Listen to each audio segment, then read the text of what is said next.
Aquí veremos un poquito también sobre los antecedentes y vamos a ver cómo ciertas fuentes históricas del derecho marítimo que vimos en la anterior clase se vinculan a este sistema regulatorio.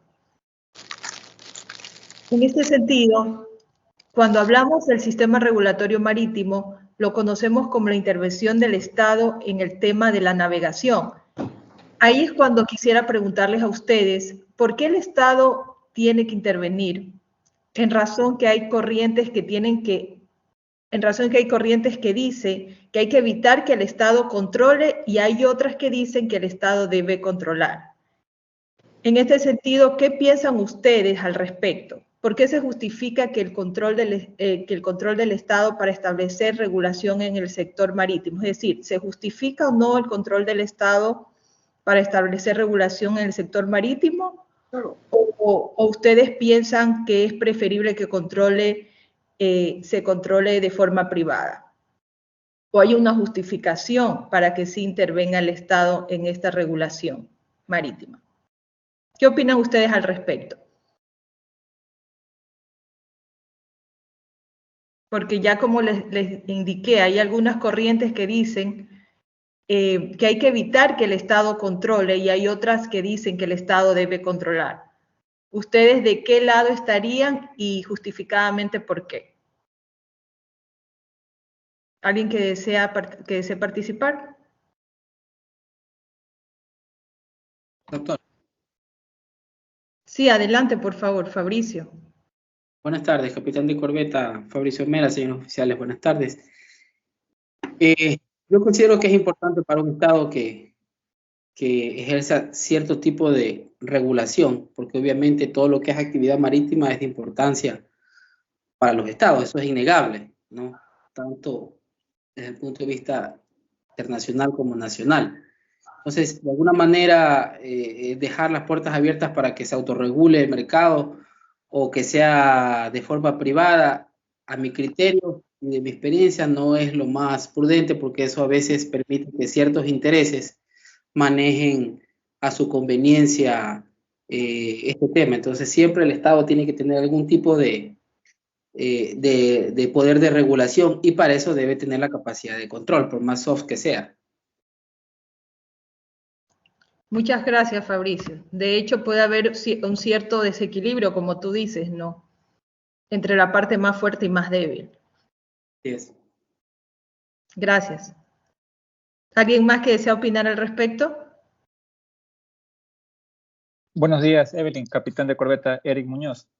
Bueno, yo considero que la actividad marítima es un bien estratégico del Estado, por lo tanto debe ser controlado por él mismo. Y más aún de que la actividad marítima puede ser de vital importancia para la economía del Estado, que incluso puede depender, al menos como sucede en el Ecuador, que el 90% de la actividad marítima se desarrolla por medio del transporte marítimo. Entonces, la actividad comercial se desarrolla a través del transporte marítimo. Entonces, es tan importante para el Ecuador que debe tener ese control por parte del Estado y no solamente dejarlo para la parte privada. Así es, Eric, muchas gracias. Y de hecho, hay un gran desarrollo en el sector marítimo a nivel internacional y cuando un Estado brinda seguridad jurídica en el campo marítimo, pues su desarrollo es muy evidente, como lo acabas de decir. Y por lo que tú dices, tiene que estar regulado por el Estado. De hecho, hay muchos autores que indican que la intervención del Estado se justifica en razón que ha venido interviniendo para que la navegación sea segura, no solo a través de leyes, sino a través de obras también, por lo que se justifica la intervención del Estado en el sistema regulatorio marítimo. La mayoría de los autores opinan al respecto que sí está muy justificado, por lo que les decía, no solo por las leyes que se emanan, sino a través de las obras que se realizan. ¿Alguien más que desee participar?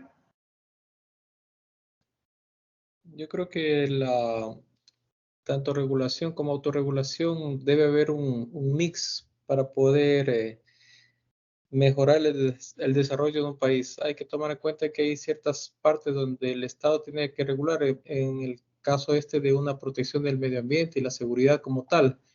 En cambio, cuando se autorregula, siempre el privado va a tender hacia la eficiencia económica. Y sobre eso hay otras, deja de lado lo que mencionaba, una protección al medio ambiente, a normas reguladas. Entonces, creo que es un equilibrio entre las dos fuentes para poder mantener un desarrollo de un país sustentable. Así es, Iván, y de hecho lo vimos en las primeras clases, que el derecho marítimo se clasifica en privado y público. Y dentro del público, pues tenemos lo que es el sistema regulatorio. Dentro del privado, los contratos entre las partes y también nuestro Código de Comercio, que tiene muchas disposiciones entre el derecho marítimo privado. Y las convenciones, como tú dices, que las realizan ciertas entidades privadas y que han creado uniformidad a nivel mundial. Gracias, Iván. Ya. Seguidamente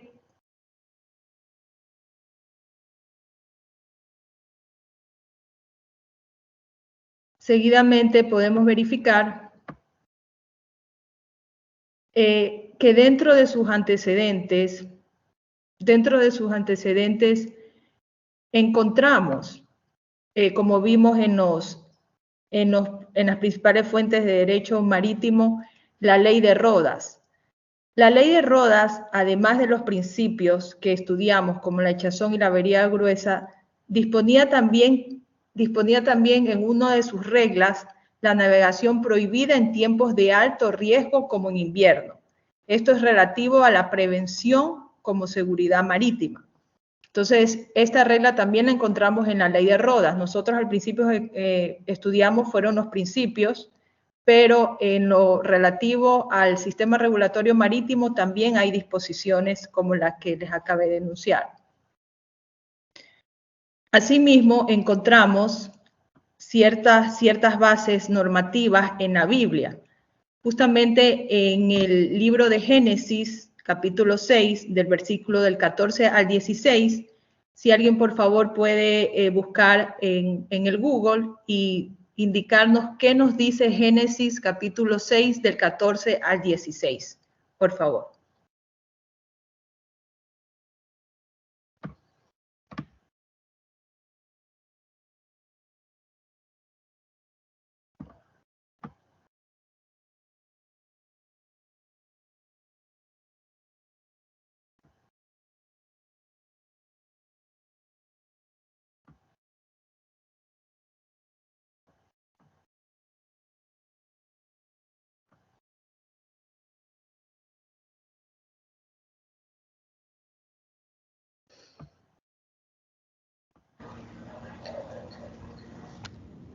Adelante. Dice, lo leo. Sí, por favor, adelante. Aquí dice Génesis 6, 14, 16. Hazte un arca de madera de gofer, con aposentos en ella, y recúbrela con brea por dentro y por fuera. Hazla de esta manera. Su longitud será de 135 metros, su anchura será de 22,5 metros, y su altura de 13,5 metros. Hazle una ventana, y termínala a 0,5 metro de altura desde la parte de arriba. Pon en su costado la puerta del arca, y hazle un piso inferior, y un segundo y un tercer piso. Muchas gracias. Aquí, ¿qué análisis pueden realizar al respecto de lo que nos dice este libro de la Biblia, Génesis?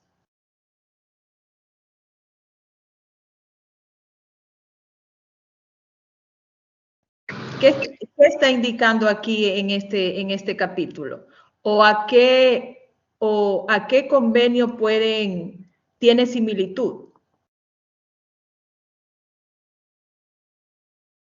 Porque aquí nos habla este capítulo sobre cómo construir un arca, no cómo construir la nave. Entonces, en relación a esta disposición, ¿qué convenio les dice cómo construir un buque? ¿En qué convenio encontramos cómo construir un buque? Solas. Exactamente, en Solas. El capítulo 2 del Solas. Exactamente. Entonces podemos evidenciar que desde la Biblia están las bases de los que dio el inicio al SOLAS, es decir, se adoptaron ciertas disposiciones bíblicas o de las Sagradas Escrituras, por lo que es muy importante siempre conocer la historia o los hechos suscitados en determinada época para poder comprender el desarrollo de los convenios, ya que como ustedes son expertos en estos convenios, pues tienen conocimiento que estos convenios, la mayoría de sus convenios tuvieron sus inicios en ciertos hechos suscitados, pero además tienen principios bíblicos. La mayoría de los convenios tienen principios y tienen sus bases en las Biblias. De hecho, casi toda nuestra normativa civil, sus bases son bíblicas. En este contexto, el tema de la seguridad de la navegación ha venido perfeccionándose en el transcurso del tiempo, por lo que es así que en la Edad Media nos demuestra cómo comenzaron a tomarse medidas para controlar la navegación. Entonces, en lo que respecta a Europa, estas medidas se desarrollaron de la siguiente manera. Encontramos que en Venecia, en 1255, se dictaron medidas para evitar que los buques vayan sobrecargados y en consecuencia hayan naufragios, por lo que este estado dictaba normas para prevenir estos sucesos. En la antigua Alemania, en 1412, la Liga Hanseática prohibió la navegación en época de invierno, a pesar que esta disposición estaba en tiempos de la Ley de Rodas, como les mostré en las PPT anteriores. En 1549, lo que antes se llamaba Holanda y ahora se llama Países Bajos, se realizaban dobles inspecciones con la finalidad de asegurar que los buques estuvieran en buenas condiciones. Así también en Francia, en el siglo XVI, comenzaron a preocuparse por la profesionalización de los capitanes, y no solo de los capitanes, luego en 1626 por el entrenamiento a todos los tripulantes. En este sentido, pues conversaremos cómo nacen algunas convenciones internacionales, consideradas como pilares del sistema regulatorio marítimo. No vamos a desarrollar cada una de ellas, ya que tendría que haber un curso para cada una de estas normas internacionales. Como ustedes conocen, pues son muy extensas y cada uno de estos convenios tienen algunos códigos. Entonces, dentro del sistema regulatorio marítimo encontramos lo que se conocen como los 4 pilares del referido sistema regulatorio marítimo. Estos son el SOLAS, MARPOL, el STCW y el MLC. Con lo que respecto al SOLAS, es importante, me parece importante acotar lo que dicen muchos autores. El derecho sigue al hecho, porque el SOLAS fue un inicio de un siniestro, ¿no? ¿De qué siniestro dio inicio el SOLAS? Titanic. Del Titanic, exactamente. Entonces, la seguridad jurídica es un tema de naturaleza poliedrética, en el que se combinan aspectos técnicos, matemáticos, jurídicos y otros. Por lo que es así que el planteamiento teológico es que tras cada catástrofe marítima surge la reacción normativa, es decir, el derecho sigue al hecho, como ha pasado en estos convenios. Entonces, es notable la evidencia del accidente del Titanic en 1912, que dio lugar al primer convenio internacional para la seguridad de la vida humana en el mar, que es el SOLAS. Y el SOLAS es el arranque de toda la normativa de seguridad marítima, así también en su contexto el ataque terrorista de las Torres Gemelas que dio paso al código PBIP, que este código pues lo encontramos incorporado en el referido convenio, es decir, en el SOLAS, con las prescripciones detalladas sobre protección que deben cumplir los gobiernos, autoridades portuarias y navieras. Así también, como modo de ejemplo, se me hace importante destacar en relación que el derecho sigue al hecho. En el secuestro de 1985, como paréntesis, este es otro convenio, de la nave de pasajeros Aquiles Lauro. No sé si ustedes recuerdan esta historia. Este caso de secuestro dio paso a la creación del convenio SUA. Esto como paréntesis, como ejemplo de que ciertos siniestros han dado inicio a los convenios que tenemos como sistemas regulatorios marítimos. Entonces, este convenio SUA dio paso para identificar los riesgos y características que estaba enfrentando el transporte marítimo y en virtud de establecer el delito con las características que presentaba el terrorismo y en este sentido aumentar la seguridad en los buques y puertos para poder evitar este tipo de actos ilícitos. Cabe destacar, como les dije, el SUA no es parte del SOLAS. Fue como un paréntesis para citar un ejemplo de otro siniestro que dio paso a este convenio SUA muy importante. A pesar de aquello, es difícil evitar que estos eventos vuelvan a ocurrir. O sea, a pesar de que exista en sí el convenio, puesto que las nuevas amenazas que presenta el transporte marítimo, los convenios se van enmendando de acuerdo a los acontecimientos de peligro que se presentan. Pero los nuevos métodos de investigación también, no solamente los siniestros, sino también los nuevos métodos de investigación, permiten analizar, descubrir tendencias previas al siniestro y generar políticas de prevención y de anticipación al mismo. Aquí es donde está la importancia de investigar, ¿no? Y de que cuando ustedes terminen su posgrado, pues sea con una investigación que pueda, digamos, pueda darnos paso a otra expectativa, a otras normativas, puedan dar cierto grado de certeza a alguna normativa o alguna disposición que no la tiene. Entonces, por eso es muy importante la investigación, porque no solamente los siniestros pueden dar paso a una normativa o regular un determinado convenio o una norma, también la investigación lo puede hacer. En este contexto, las organizaciones internacionales no están esperando que suceda el hecho para enmendar normas legales. Por el contrario, por medio de la investigación, se trata de anticiparnos al hecho para poder evitarlo y tomar medidas de prevención para salvaguardar las vidas humanas y su entorno. Por lo que respecto al convenio SOLAS, este ha recibido algunas modificaciones. También esto generó la creación de la Organización Marítima Internacional, pero primero a través de una organización internacional de trabajo, conocida en sus siglas como ILO, en sus siglas en inglés. Seguidamente, pues, fue INCO y finalmente OMI o IMO, como se la conoce por sus siglas en inglés, OMI en español, que imagino ustedes conocen muy bien estos términos. Así, este convenio SOLAS tiene algunos códigos, no los vamos a citar todos porque son algunos, ¿no? Pero dentro de estos podemos verificar el Código de Investigación de Siniestros,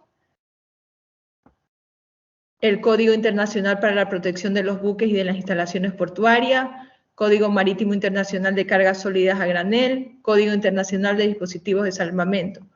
Con respecto al Código de Investigación de Siniestros, este código por lo general es muy citado en los expedientes sumarios aperturados por las capitanías.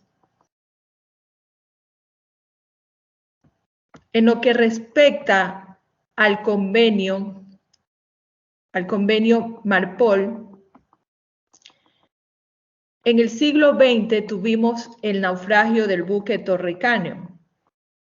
Ya en este tiempo teníamos una convención sobre derrame de petróleo. Sin embargo, el siniestro de este buque fue el precursor de la convención MARPOL. MARPOL es la convención para prevenir la contaminación por los buques. Esta convención incluye 6 anexos. 6 anexos que son unas reglas para prevenir la contaminación. Entre ellas encontramos el anexo 1, que nos indica sobre prevenir la contaminación por hidrocarburos. El anexo 2, por sustancias nocivas líquidas transportadas al granel. El anexo 3, por sustancias perjudiciales transportadas por mar en bulto. El anexo 4, por aguas sucias de los buques. El anexo 5, por basuras de los buques. El anexo 6, por la contaminación atmosférica ocasionadas por los buques. Ecuador es parte de este convenio y sus anexos, con excepción del anexo 6. Ecuador no es parte del anexo 6.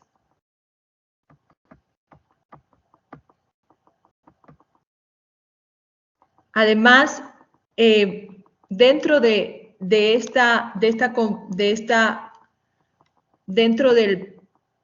Marpol, no sé si alguien quiera comentar respecto a estos anexos, sobre todo sobre el anexo 6, que aún no somos partes. Sin embargo, hay algunos países que ya son partes de este anexo 6.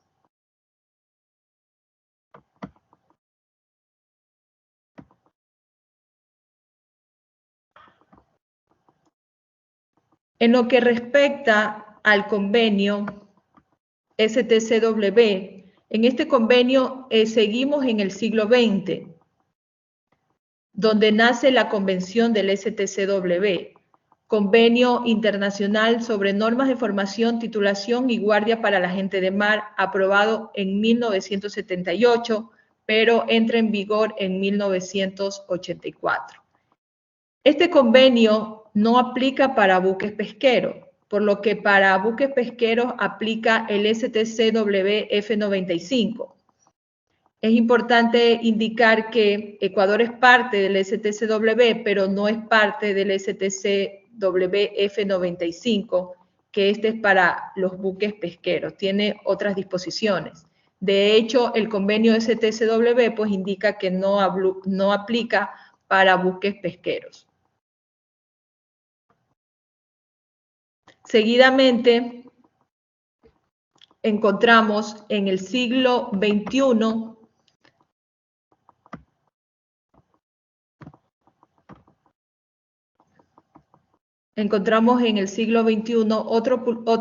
otro pilar fundamental dentro del sistema regulatorio marítimo, como lo es el Maritime Labour Convention, el MLC, la Convención Marítima de Trabajo.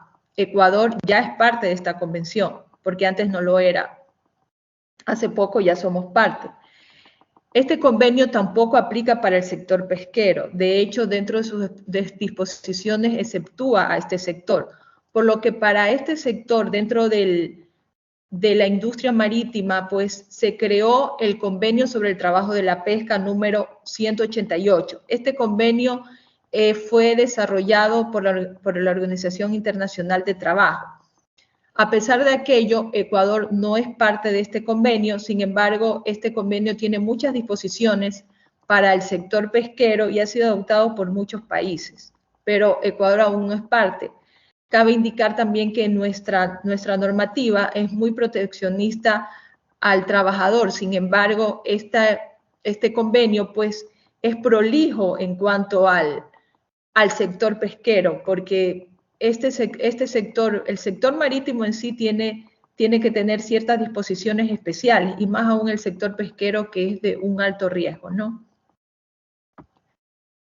Seguidamente, la convención, la CONVEMAR, no es uno dentro de los sistemas regulatorios marítimos, no está considerado dentro de esto. ¿Por qué? Porque la CONVEMAR es conocida y considerada como uno de los tratados multilaterales más importantes de la historia, siendo calificada como la Constitución de los Océanos.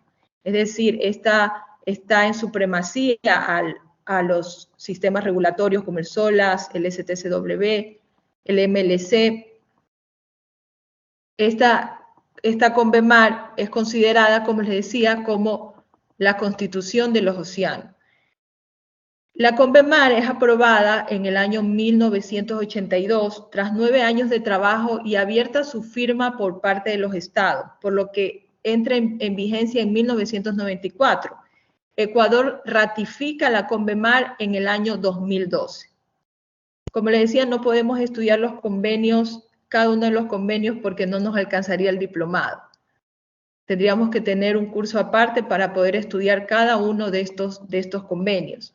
Sin embargo, es importante indicar de qué convenciones Ecuador es parte. Vimos que dentro del sistema regulatorio marítimo somos parte de los 4, sin embargo, dentro de las disposiciones o dentro de los convenios para el sector pesquero, que estos ciertos convenios exceptúa el sector pesquero, Ecuador no es parte, como del convenio sobre el trabajo de la pesca de la OIT, del número 188, Ecuador no es parte, tampoco del STCWF 95, como les indicaba, tampoco es parte. Sin embargo, es importante conocer qué otros convenios sí somos partes y tienen mucho que ver dentro de los incidentes marítimos, sobre todo en lo que concierne a los daños ambientales. Entonces, en este contexto, pues tenemos al SLC de 1999, que es el Convenio de Responsabilidad Civil por Contaminación por Hidrocarburos. Este convenio fue enmendado por el protocolo de 1992. Se refiere a los límites de responsabilidad por contaminación de hidrocarburos.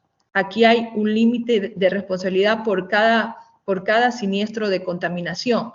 Es importante acotar también que hay el convenio de Bunkers del 2001, que a pesar que Ecuador no es parte, pero es importante rescatar que si hay un incidente en el Ecuador, claro está que no aplica porque no somos partes, pero una de las características principales de este convenio es que se tiene el derecho de reclamar directamente a las aseguradoras por contaminación de hidrocarburos. Entonces, en el SLC 1969, que somos parte, aquí no podemos reclamar directamente a las aseguradoras. Por eso quería acotar sobre este convenio de Bunkers 2001, a pesar que no somos partes, sí es importante que en algún rato pues Ecuador lo tome en consideración como el MLC que fue tratado por tantos años y por fin ya somos parte. Este convenio también sería muy importante que Ecuador fuera parte para tener el derecho de reclamar directamente a las aseguradoras por contaminaciones por hidrocarburos. Seguidamente encontramos el Convenio de Reglamento Internacional para Prevenir los Abordajes, el COLREG de 1972, que estoy segura que ustedes conocen muy bien este convenio, relativo a las normas para evitar que los buques colisionen entre sí. Este convenio nació a la par con el convenio SOLAS. Está dividido en 41 reglas y 4 anexos. Entre ellas encontramos lo relativo. Alguien, disculpe, levantó la mano. Iván. Iván, sí, por favor, adelante.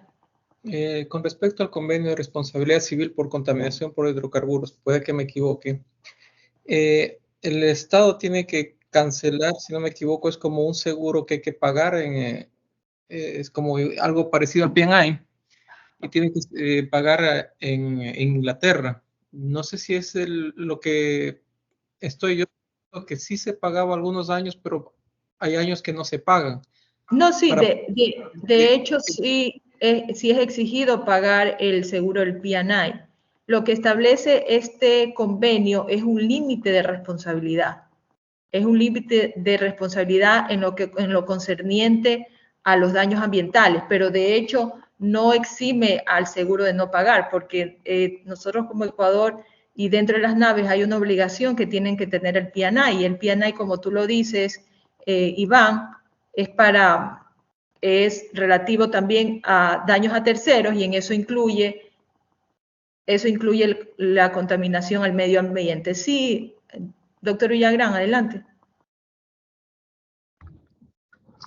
Creo que el comentario estaba dentro de lo que es un convenio aparte, que se llama el convenio para el fondo CLC, y que cuando justamente, como dice Evelyn, ya existe la limitación de responsabilidad de los armadores, entonces cuando ya la limitación se sobrepasa, el fondo es el que asume los costos, pero obviamente tenemos que estar al día con nuestras obligaciones, ¿no? en ese sentido. Eso es aparte de los seguros, pero es interesante mencionar eso, sino que ya eso ya es un tema más profundo, como bien dice nuestro capitán de puerto. Gracias. Sí, de hecho podemos estudiarlo un poco más en el módulo de seguros marítimos que vamos a ver en las próximas clases. En la siguiente clase vamos a ver contratos de buques, pero seguidamente vamos a ver también lo concerniente a los seguros marítimos. ¿Alguien más? Es que justamente no había visto que estaban levantando la mano. No me estaba dando cuenta. Bueno, entonces, con lo concerniente al Colred 1972, pues les comentaba que este estaba dividido en 41 reglas y 4 anexos. Entre ellas encontramos lo relativo a velocidad y visibilidad. Por ejemplo, si 2 buques se van a encontrar, existe la norma que cada buque tiene que ir a estribor para evitar la colisión. Seguidamente encontramos la Convención Internacional sobre Salvamento de 1989, en el que también Ecuador es parte. Aquí establece la manera, cómo o cuándo opera el pago por salvamento. Es decir, que se tiene que pagar cuando existe éxito, en cuanto se salva el barco, la mercancía o el medio ambiente de la contaminación. Entonces, es en base a estas 3 posibilidades cuando hay un derecho a remuneración a los salvadores. Seguidamente, dentro de los convenios de que Ecuador es parte, encontramos a la Convención Internacional sobre Privilegios Marítimos e Hipoteca de 1993. Esta convención establece cuáles son los créditos marítimos que son privilegiados, es decir, que se deben pagar primero que otros créditos. Aquí establece alrededor de 4 créditos marítimos que se deben pagar y que son privilegiados, y en esos están las cantidades debidas al capitán o a la tripulación, causa de muerte o lesiones corporales en tierra o agua, y el salvamento. Este convenio de privilegios marítimos también establece cómo, cuando un buque está embargado, cómo se debe hacer la venta judicial de esta embarcación. Así también somos partes de la Convención Internacional sobre Embargo de Buques de 1999. En esta convención establece una lista de alrededor de 22 créditos marítimos en los cuales indica qué es un crédito marítimo y cuál es la lista en las cuales yo puedo embargar un buque. Cómo yo puedo embargar un buque en base a qué créditos marítimos. Entonces, este convenio tiene una lista alrededor de 22 créditos marítimos por los que Ecuador puede embargar un buque. Es importante determinar también que hay ciertos estados que no tienen estos convenios, sino que pueden embargar por cualquier siniestro, no por una lista cerrada de créditos marítimos, como es en el caso de Panamá. En cambio, acá sí tenemos una lista cerrada de créditos marítimos, y dentro de esta lista es la que está los privilegios, los créditos privilegiados que les indicaba que estaban en la Convención sobre Privilegios Marítimos e Hipoteca Naval. Estos convenios, tanto de privilegios marítimos como de embargo de buques, los encontramos dentro de nuestro Código de Comercio, es decir, que aparte que somos parte, lo hemos adoptado a nuestra normativa interna, como es en el Código de Comercio. Así también en la Comunidad Andina de Naciones, conocida como la CAN, que son parte de los países Bolivia, Colombia, Perú y nosotros como Ecuador, tenemos ciertas decisiones que hemos adoptado, como la 331, 393, el llamado el Acuerdo de Cartagena sobre transporte multimodal de 1993. Además, en las decisiones 487 y 532, también nosotros fuimos parte, antes de adoptar separadamente como Ecuador, ya éramos parte de la Convención de Privilegios Marítimos y sobre embargo de buques, ya éramos parte desde que se adoptó dentro de la CAN, de la Comunidad Andina de Naciones, estos dos convenios que se ratificaron en el año 2000 y seguidamente en el 2002 el siguiente convenio. Hasta aquí lo que se puede decir sobre el sistema regulatorio marítimo y dentro de lo que somos partes en el ámbito público, como también lo dijo Iván, que es importante también la participación privada, como encontramos la participación privada de la Organización Marítima Internacional, de otras organizaciones las cuales han desarrollado estos convenios. Organizaciones no gubernamentales que están conformadas tanto por cargadores y por porteadores para que exista un equilibrio. De hecho, cada uno de estos convenios ha recibido modificaciones con la finalidad de que exista el equilibrio tanto para porteadores y cargadores. Entonces, ¿alguna consulta respecto hasta aquí del sistema regulatorio y de las convenciones de las que somos partes como Estado? Doctora, Sí, adelante, por favor. una consulta. Estos convenios que ha mencionado, que ha listado, van a estar colgados tal vez en En el aula virtual. el aula virtual. En el aula virtual. Por eso les preguntaba si ya la habían revisado, qué más material necesitan para poder subir algún otro material, pero tenemos material variado que se ha cargado en la página para la revisión de ustedes. Gracias, doctor. Gracias a ti, Fabricio.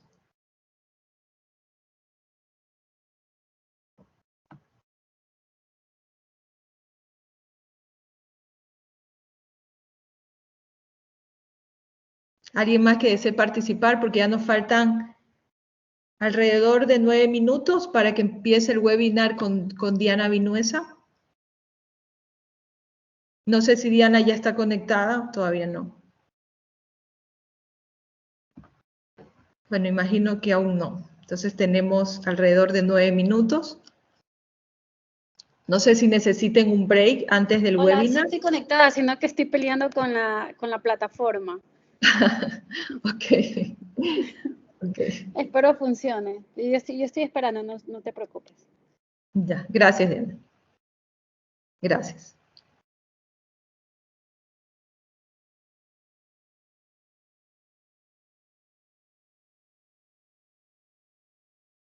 ¿Alguna consulta al respecto o alguna acotación sobre los sistemas regulatorios en el sector marítimo, sobre los 4 pilares? Que como les digo, no los podemos ver porque no terminaríamos el diplomado si vemos cada uno de ellos. Entonces se ve de manera muy sucinta, ¿no? Porque tendríamos que estudiar cada uno de sus códigos también.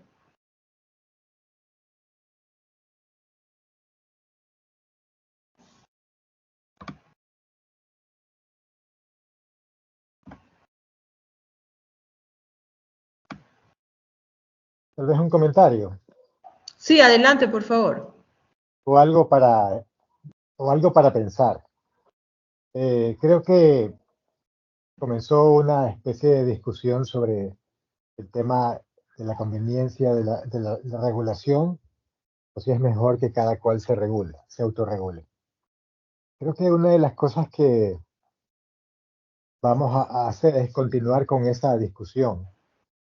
Y una de las preguntas que podemos estar haciéndonos para el futuro es que si los seguros marítimos aportan o no de alguna manera a la seguridad marítima. Ese es un pensamiento que queda en el aire a partir de ahora.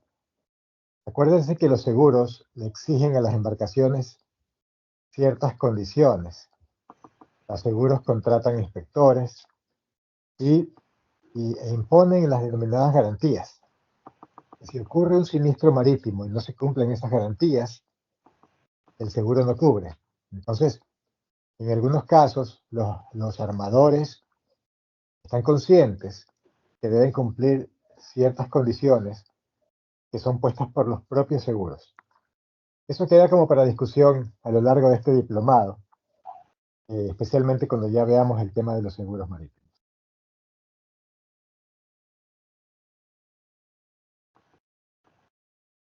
De hecho, como usted lo dice, es muy interesante verificar dentro de las cláusulas de las pólizas para que se pueda, digamos, cubrir ciertos siniestros.